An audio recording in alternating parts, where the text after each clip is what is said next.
ತಮಿಳುನಾಡಿನಲ್ಲಿ ಮೊದಲ ಪ್ರಯತ್ನದಲ್ಲೇ ದಳಪತಿ ವಿಜಯ್ ಅಥವಾ ತಮಿಳಿನಲ್ಲಿ ತಳಪತಿ ಅಂತ ಕರಿತೀವೋ, ಸೊ ಈ ತಳಪತಿ ವಿಜಯ್ ಅತಿ ದೊಡ್ಡ ಭರ್ಜರಿ ಗೆಲುವನ್ನು ದಾಖಲಿಸಿರುವಂಥದ್ದು. ಆದರೆ ಏನು 118 ಸ್ಥಾನಗಳ ಮೆಜಾರಿಟಿ ಬೇಕಿದೆ. ಸೊ ಆ ಒಂದು ಮೆಜಾರಿಟಿಗೆ ತಲುಪುವಲ್ಲಿ ವಿಫಲ ಆಗಿರುವಂಥದ್ದು. 108 ಸ್ಥಾನಗಳನ್ನು TVK ಪಡ್ಕೊಂಡಿರುವಂಥದ್ದು.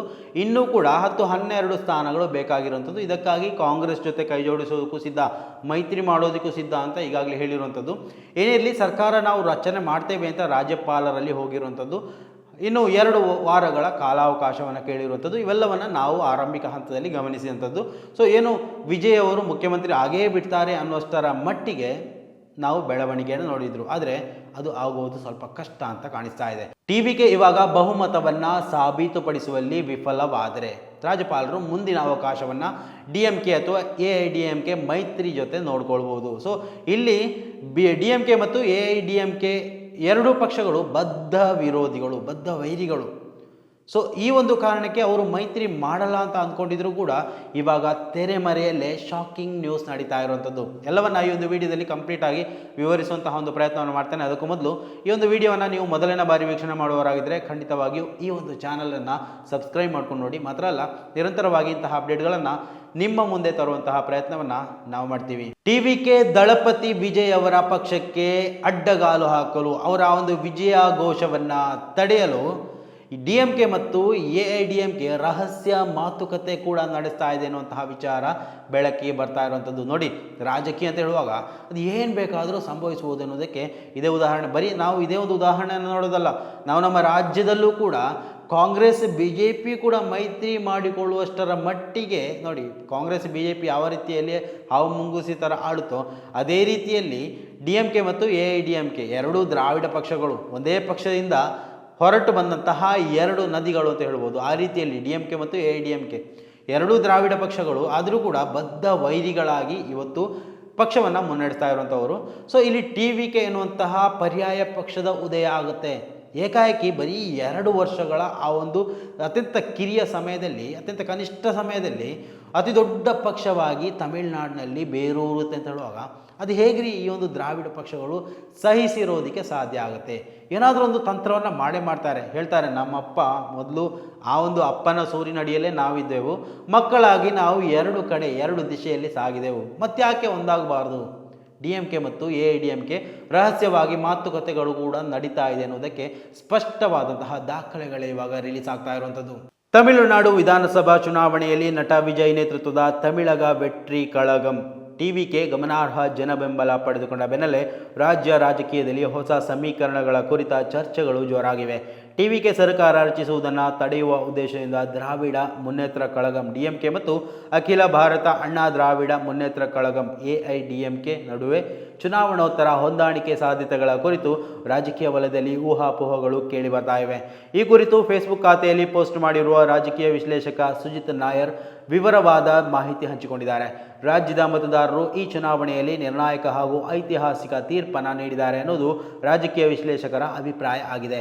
ವಿಜಯ್ ಅವರನ್ನು ಬೆಂಬಲಿಸುವವರಾಗಲಿ ಅಥವಾ ವಿರೋಧಿಸುವವರಾಗಲಿ ಮತದಾರರು ರಾಜಕೀಯ ಬದಲಾವಣೆಯ ಪರ ತೀರ್ಪು ನೀಡಿದ್ದಾರೆ ಎಂಬುದನ್ನು ನಿರಾಕರಿಸಲು ಸಾಧ್ಯವಿಲ್ಲ ಅಂತ ಕೂಡ ಅವರು ಹೇಳಿದರು.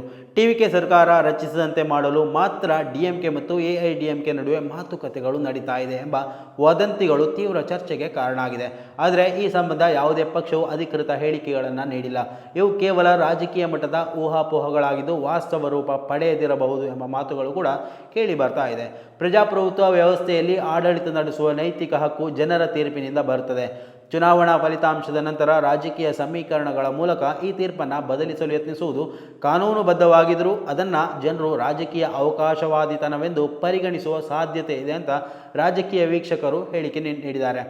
DMKಗೆ ಇಂತಹ ಬೆಳವಣಿಗೆಗಳು ವಿಶೇಷ ಮಹತ್ವವನ್ನು ಪಡೆದಿದೆ.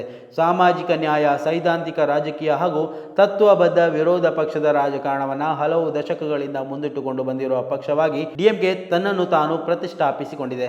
AIDMKಗಿಂತ TVKಗೆ DMK ಸೈದ್ಧಾಂತಿಕವಾಗಿ ಹೆಚ್ಚು ಹತ್ತಿರವಾಗಿದೆ ಎಂಬ ಅಭಿಪ್ರಾಯ ಕೂಡ ಕೆಲವೊಂದು ವಲಯಗಳಲ್ಲಿ ವ್ಯಕ್ತವಾಗ್ತಾ ಇದೆ. ಆದರೆ ಅಧಿಕಾರ ಉಳಿಸಿಕೊಳ್ಳುವ ಉದ್ದೇಶದಿಂದ ತನ್ನ ಪ್ರಮುಖ ರಾಜಕೀಯ ಪ್ರತಿಸ್ಪರ್ಧಿಯೊಂದಿಗೆ ಹೊಂದಾಣಿಕೆ ಮಾಡಿಕೊಂಡರೆ ಅದು ಪಕ್ಷದ ರಾಜಕೀಯ ವಿಶ್ವಾಸಾರ್ಹತೆಗೆ ಧಕ್ಕೆ ಆಗಬಹುದು ಅಂತ ವಿಶ್ಲೇಷಕರು ಹೇಳಿರುವಂಥದ್ದು. ಎಐಡಿಎಂಕೆಯು ಇದೇ ರೀತಿಯ ಪ್ರಶ್ನೆಗಳನ್ನು ಎದುರಿಸಬೇಕಾಗಬಹುದು. ಡಿಎಂಕೆ ವಿರೋಧದ ರಾಜಕೀಯವನ್ನೇ ತನ್ನ ಗುರುತಾಗಿಸಿಕೊಂಡಿರುವ ಪಕ್ಷವು ಇದೇ ಡಿಎಂಕೆಯೊಂದಿಗೆ ಕೈಜೋಡಿಸಿದರೆ ತನ್ನದೇ ಕಾರ್ಯಕರ್ತರು ಮತ್ತು ಬೆಂಬಲಿಗರಿಂದ ಅಸಮಾಧಾನಕ್ಕೆ ಗುರಿಯಾಗುವ ಸಾಧ್ಯತೆ ಇದೆ ಅಂತ ಕೂಡ ಹೇಳಲಾಗ್ತಾ ಇದೆ. 2019 ಮಹಾರಾಷ್ಟ್ರ ವಿಧಾನಸಭೆ ಚುನಾವಣೆಯ ಬಳಿಕ ಶಿವಸೇನೆ, ಕಾಂಗ್ರೆಸ್ ಹಾಗೂ ನ್ಯಾಷನಲಿಸ್ಟ್ ಕಾಂಗ್ರೆಸ್ ಪಾರ್ಟಿ ಸೇರಿಕೊಂಡು ಸರ್ಕಾರ ರಚಿಸಿದ ಬೆಳವಣಿಗೆಯನ್ನು ಕೆಲ ರಾಜಕೀಯ ವಿಶ್ಲೇಷಕರು ಉದಾಹರಣೆಯಾಗಿ ಉಲ್ಲೇಖ ಮಾಡಿದ್ದಾರೆ.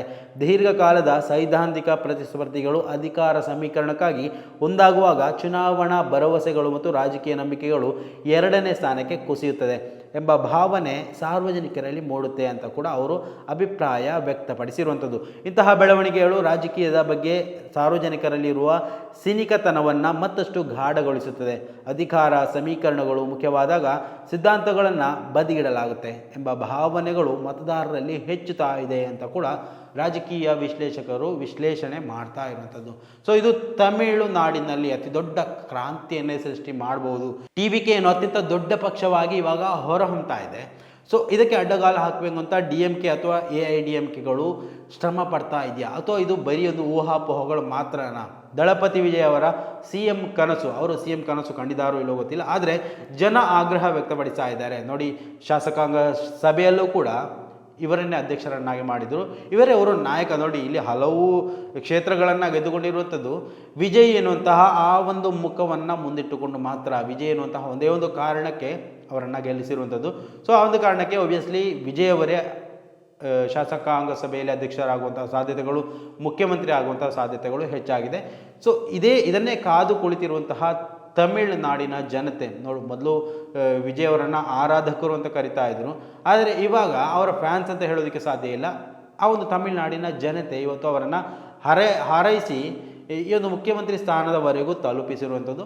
ಸೊ ಯಾವುದೇ ಕಾರಣಕ್ಕೂ ಅದನ್ನು ಇಲ್ಲವಾಗಿಸುವಂತಹ ಪ್ರಯತ್ನವು ಕಾನೂನುಬದ್ಧ ಆಗಿದ್ರೂ ಕೂಡ ಅದನ್ನು ಮಾಡಬಾರ್ದು ಅಂತ ವಿಶ್ಲೇಷಕರು ಹೇಳ್ತಾ ಇರುವಂಥದ್ದು. ಸೊ ಸ್ನೇಹಿತರೆ, ನಿಮ್ಮ ಅಭಿಪ್ರಾಯ ಏನು ಅನ್ನೋದನ್ನು ಕೂಡ ಕಮೆಂಟ್ ಮಾಡಿ. ಮುಂದಿನ ಮಾಹಿತಿಯೊಂದಿಗೆ ಮತ್ತೆ ಭೇಟಿಯಾಗೋಣ. ಅಲ್ಲಿವರೆಗೂ ನಮಸ್ಕಾರ.